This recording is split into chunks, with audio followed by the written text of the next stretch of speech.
Os barcos tamén morren. A súa vida activa finaliza e habitualmente despézanse, pero a finais do século XX o destino de 12 barcos foi ser afundidos para dar fin á súa vida de traballo. Náufragos.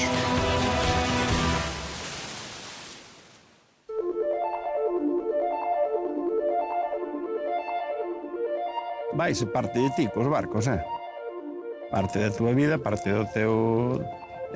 incluso os teus sentimentos. Vanse con eles. No momento que saleu, sí, señor, no momento que saleu para fora, así que por entrevista, así a todo ainda bateu unha temporada que ainda recordaba.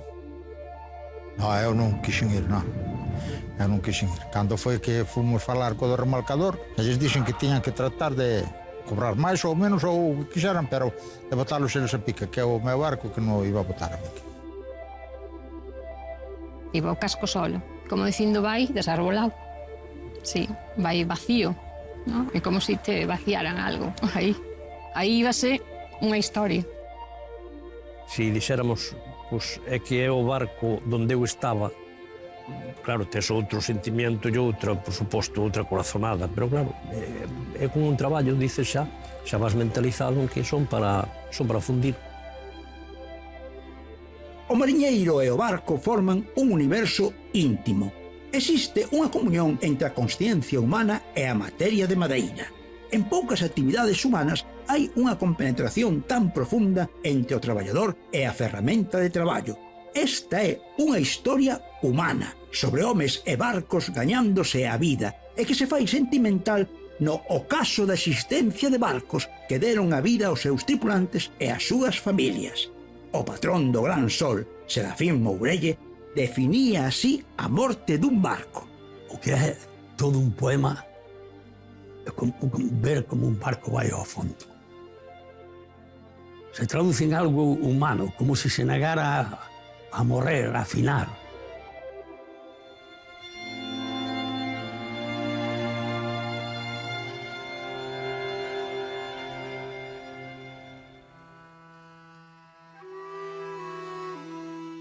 No verán de 1991, 12 barcos dos portos de Burela e San Cibrao que deixaban de estar activos foron afundidos na fosa atlántica a 70 millas do porto de Burela por decisión da Unión Europea no canto de ser despezados como é o habitual.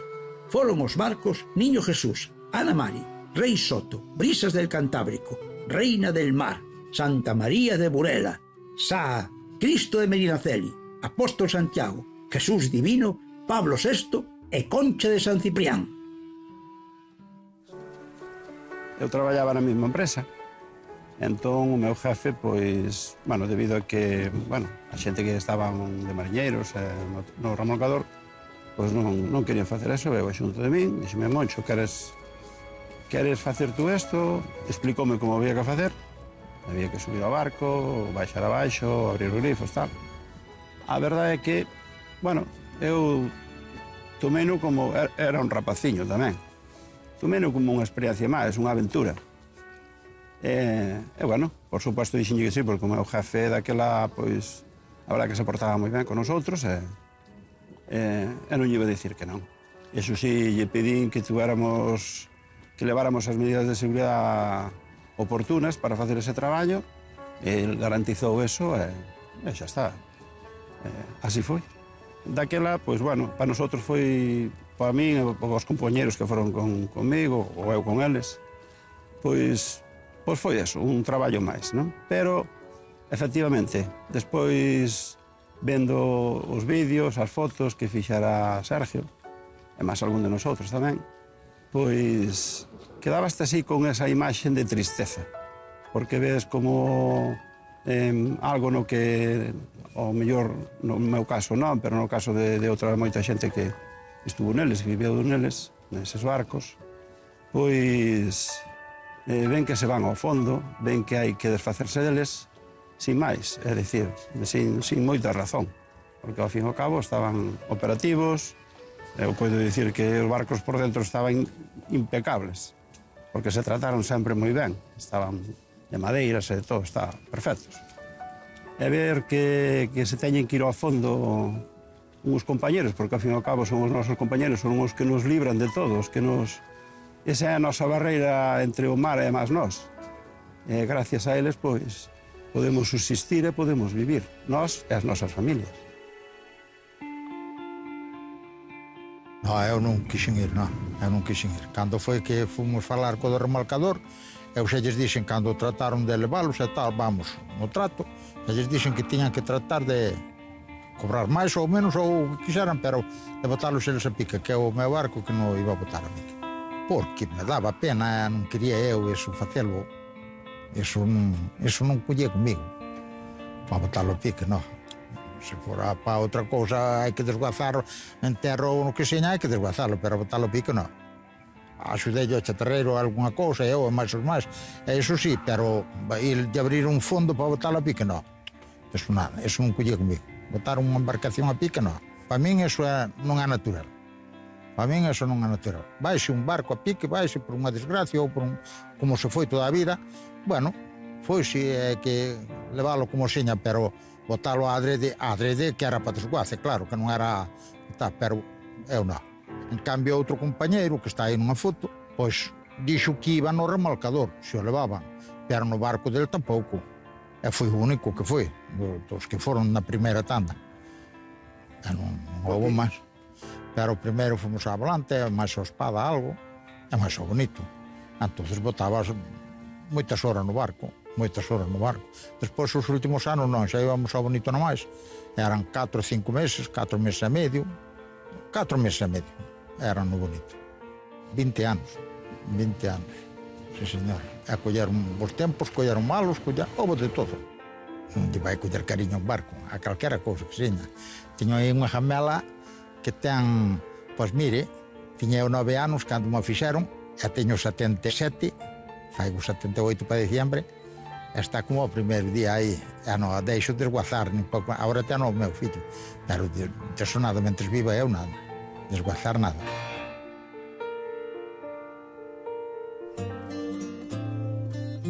Sempre a morte dun barco, digamos por causas naturais, porque o barco cesa na súa actividade, ten repercusión sentimental en todos aqueles que estiveron relacionados con el, mariñeiros, armadores e familias. Evidentemente, non é o mesmo que a perda dun barco nun naufraxio, pero un barco é, dende a súa construcción, o elemento material central da cultura do mar. O barco dá sentido á vida mariñeira. No ano 1967. Sí, señor, estrenouse. Non, fiz 66, estrenouse 67. Pues aquí en San Ciprián. Construyeron unos tierros que había. Había 2 astilleros. Pero construimos en nosotros mismos. Ayudamos a ir a buscar madera a monte, no eso, para... Despois, equipos en viveiro. Meter o equipo, motor e todo. Despois, ao mar. Ancho iba no mes de marzo hasta junio. En junio vimos, preparábamos, pues bonito, hasta octubre. E desguacerse no 91. Desguacerse no 91 porque meus cuñados os 2 retiráronse. E que leveu solo, non? E tamén outro problema, que pois había cando íbamos cada xente, que ou meter xente de fora, a mouros, a blancos, que a xente, claro, foi escapando para a fábrica. Para a rúa. Uns e outros para outro lado. E cortarlo igual, é que se fundiran. Levaron para lo, botaron ali, abriron os fondos, pero non se veu nada.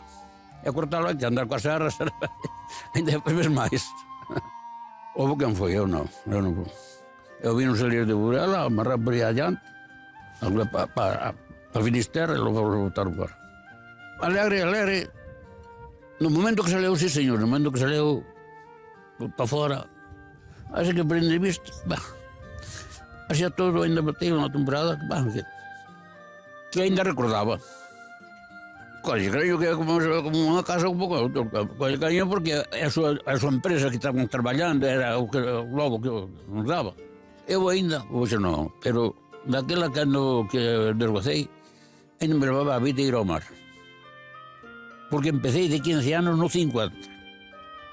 A mí o mar era maravilloso. Sí, bueno, despois ando por aquí pescando, pero do bonito eso deixei de ir ao mar, sí. O primer día chegamos ali pola mañá cedo e encontrámonos con bastante mar, marexada, vento. Había que saltar no barco, subir a través dunha zodia, íbamos cunha zodia, había que subir ao barco, baixar abaixo e abrir os grifos de fondo que xa estaban preparados e tal, pero, como dixen antes, os barcos iban con as pedras grandes, son os pelouros grandes, e ao facer o balance, as pedras movíanse. A verdade é que impresionaba un pouco bastante, porque había que meterse abaixo de todo e as pedras máis arriba que a ti, movéndose, sentíalas mover, sentías os golpes, porque claro, pedras non postas aí, pero non preparadas para aguantar o mar. E o barco, ao parar de navegar e deixalos ao son do mar, pois dá balance. Queda atravesado ao mar e daba uns balances, pero tremendos.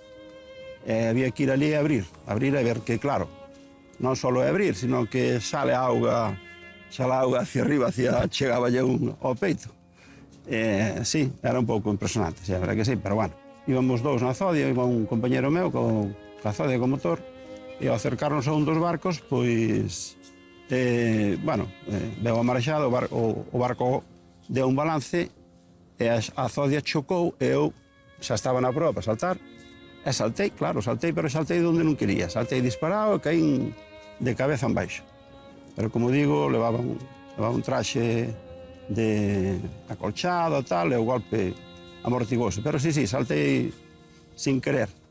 Cando íbamos para lá, sí que había tal e cual, pero á volta, sobre todo cando levamos un dos armadores, todo o mundo calado. Sí, é certo, Sí, eso sí que me lembro deso, sí. Todo o mundo estaba moi calado, moi eso, acabou o traballo, un traballo, sí, pero a xente que ia, os meus compañeiros, un deles ainda tamén saltou unha ocasión un barco ou dous para axudarme e tal. Todo o mundo calado con moita tristura, claro. Afundir os barcos non foi decisión dos armadores. Na Unión Europea deronse axudas para os armadores que acababan a súa actividade e ian dar os barcos de baixa. Estas axudas contemplaban o afundimento dos barcos. E foi unha decisión difícil de asumir. Fíxose, pero os armadores e os mariñeiros non quixeron ver morrer aos seus barcos afundíndose. O afundimento ten connotacións de forte impacto emocional para as xentes do mar. O Niño Jesús era moi potente. Chamáballe o que o fixo, que era un tal David de Foz, un constructor David, chamáballe o Neno Grande, porque era pequeno, pero era moi barco moi redondo, moi bon barco. Tiña 20 de quilla e tiña teslora ou de manga, non me acordo.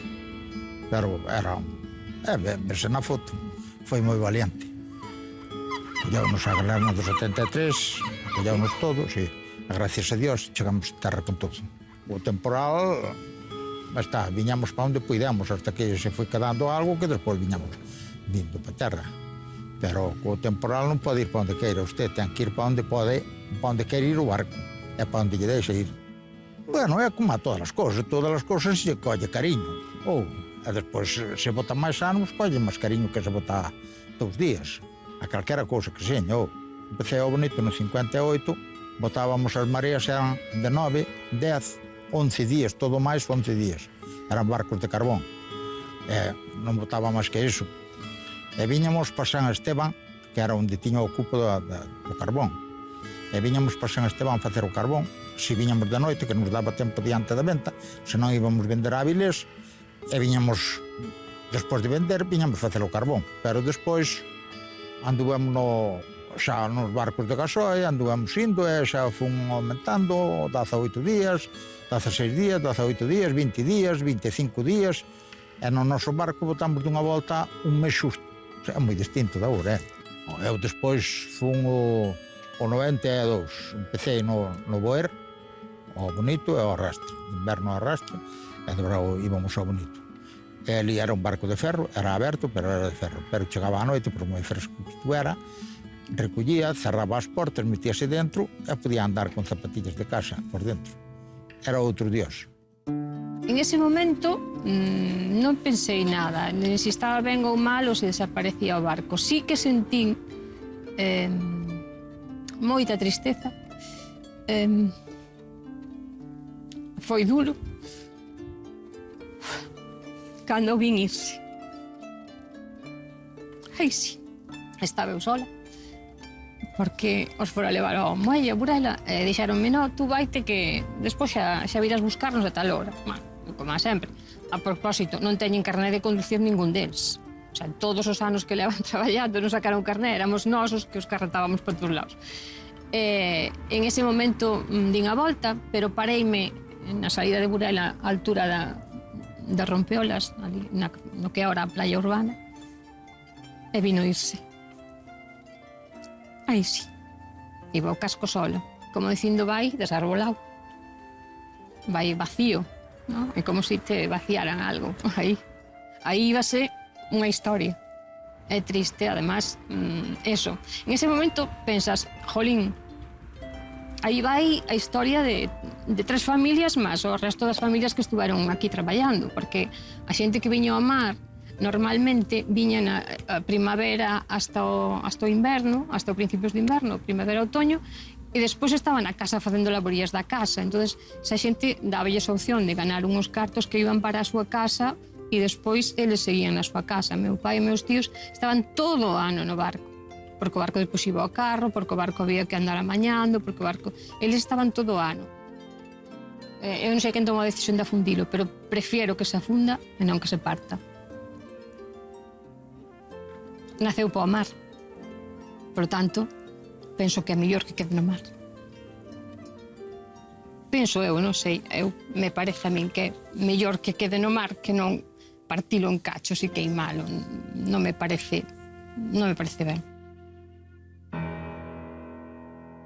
Todos os que participaron no afundimento programado destes 12 barcos da Mariña afrontaron inicialmente como un traballo máis, pero no transcurso do propio traballo a súa forma de entendelo cambiou. Foi un traballo triste, di Moncho Rivas, e transmite esta tristura nas súas palabras. Parecen moi certeiras as palabras do patrón Serafín Mourelle ao afirmar que a morte dun barco ten unha componente humana. Tómase moito cariño un barco, acórdase un sempre deles, toda a vida. Acórdase de que mariñeiro era, porque os barcos uns son máis mariñeiros ou mellor mariñeiros que outros, uns navegan dunha maneira, uns teñen un balance, outros outro. A hora de gobernalos, a hora da máquina, se se defende ben contra o mar, se responde ben, se navega ben. Todas esas circunstancias, pois, a unha persona ou a un grupo de personas que está traballando nel, que son os que, de alguna maneira, lle quitan o rendimento ao barco, pois ten que haber un vínculo moi entrañable. Dormes nel, vives nel, comes nel, traballas nel, e gracias a él, pois, líbrate de moitos problemas. Entonces tamén en eso, é dicir, a hora de ver ese amigo, ese compañeiro, velo como se fora, de alguna maneira, unha capa protectora dos mariñeiros que viven nel. Eu nacín e criei-me no mar. Anduven desde chalanos pequenos hasta barcos máis grandes e tal. A todos lle tes moito cariño. Pero claro, cando tú tes que decidir ou tes que facer ese traballo de afundilos, eso chega a unha alma. Chega a unha alma porque andas en moitos barcos, conócelos, vívelos por dentro, porque a xente dun barco conoce todo dun barco. A xente é un barco pequeno, máis aínda, non? Nos pescaros máis, porque nos pescaros hai un montón de xente moito tempo e conoces moito o barco. Entonces, claro, cando che chega o momento de que tens que afundilo, pois que queres que che diga? Non é nada agradable. Eu fun unha vez nada máis. Me considero, levábamos 4. Desa vez levábamos 4. Era un traballo máis hacia o traballo do remolcador, unha palabra, de leválos, remolcalos logo hasta as coordenadas que nos diron en capitanía. Entón, pois, bueno, empezouse a preparar o que é o sistema de remolque, eso sí, para que fora con seguridade hasta ali. Para a preocupación do tempo tamén, que eso sí, se mira moito para o tema dos remolques, porque, bueno, non vai a surgir un imprevisto de temporal, claro. Ese era o maior risco e o maior problema que se nos podía presentar ali, que houbera mal tempo, que se levantara mal tempo, entonces para, claro, botar unha zodia pois, ali en alta mar, pois é un pouquiño máis, hai que levarlo con precaución. Eso, quizá o risco máis grande era ese. Logo, claro, despois subir en o propio barco que se iba a fundir, que non houbera problema que foran a caer, claro, ao mar ou algo ali, pero, bueno, iban con os chalecos salvavidas e tal, as medidas de seguridade máxima que se podrían levar, pois así as levaban. Todo saleu, vamos, máis ou menos ben. Houve un momento, non sei, a zodia e tal, que se nos pinchou, creo, se reparou in situ para terminar de facer a operación, pero, vamos, non conlevou consigo ningún riesgo grande. Eu estaba pendente máis que nada da xente que estaba na zodia e máis do propio remolcador, claro. Entón, se eles andaban por ali, eu, efectivamente, non vin a sensación logo de tristeza ou non que lle puido dar a ese señor. Claro, a nós, efectivamente, estamos facendo un traballo e non o sentíamos como máis que iso, que un traballo, claro. Se dixéramos, pois, é que é o barco onde eu estaba, claro, tes outro sentimento e outra, por suposto, outra corazonada, pero, claro, é como un traballo, dices xa vas mentalizado en que son para fundir. Os espazos onde se desenvolven as historias de cada un de nós teñen unha importancia determinante. Por iso volvemos aos lugares onde nas nosas vidas sucederon pasaxes relevantes, como todo o que sucede nun barco para a vida dos homes que nel traballaron, pero tamén para as familias que construíron as súas vidas co froito do que sucedía neses barcos. Ao fondo do mar van no barco os ecos das historias das xentes mariñas. Cando se fixo o barco, eu era moi nena, moi pequena, pero sí que recordo que foi unha ilusión. Era unha ilusión dos tres, que xa é difícil, tres cuñados, mantuveron a empresa hasta o final. Era unha ilusión por mellorar, por cambiar, por... Naquela época todo era novidade que había un barco. Non sei, fomos, a miña prima era a maior, foi a madriña, e a partir de aí construíuse, pois, tres familias, pero máis as familias da xente que iba. A nosa vida, pois, eso, era alrededor do barco. As mulleres, que eso é importantísimo dicilo, as mulleres aguantaban a casa, os fillos e a horta, porque aquí as mulleres traballaron sempre na terra. E os homes iban ao mar, e o barco fixo, deunos todo o que temos. É dicir, ao redor do barco construíuse a vida, os estudios, a comida, ainda que viña da horta, todo o que era comprar, a vida, a facer as casas, toda a vida se construiu ao redor do barco. O barco foi o que nos deu todo.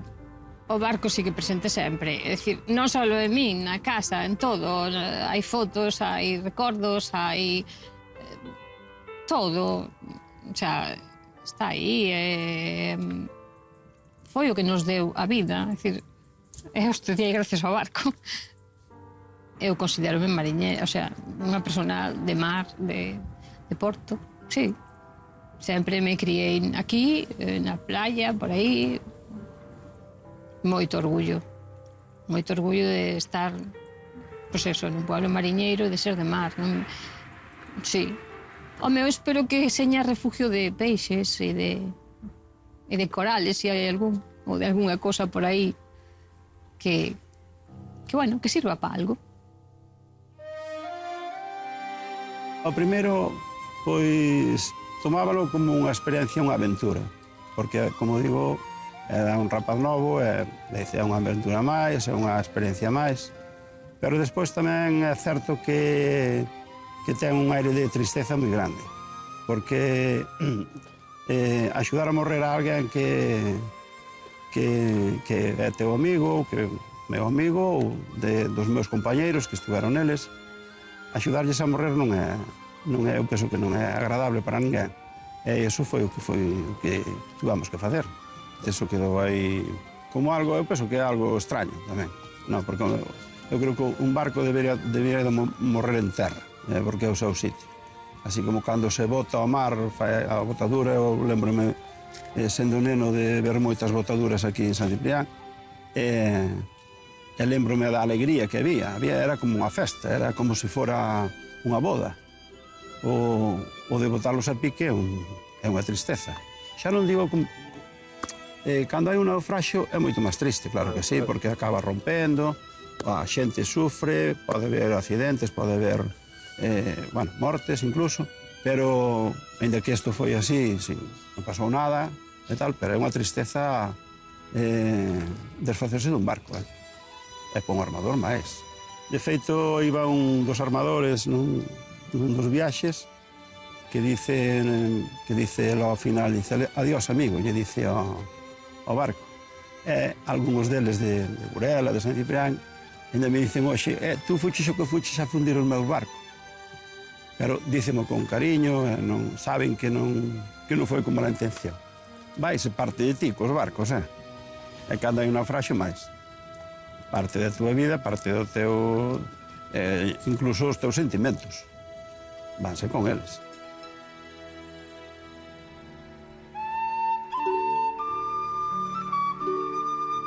Agora sabemos que un barco é moito máis que o lugar onde se pesca. Sabemos que os homes e mulleres do mar se entristecen e choran por un barco con desconsolo. Sabemos que senten que unha parte da súa vida vaise co barco, nun naufraxio, afúndase de xeito programado ou despécese. Tratamos o barco como se fora humano, e sen dúbida así é, porque forma parte de historias moi humanas. O que é todo un poema é ver como un barco vai ao fondo. Se traduce en algo humano, como se negara a morrer, a afinar.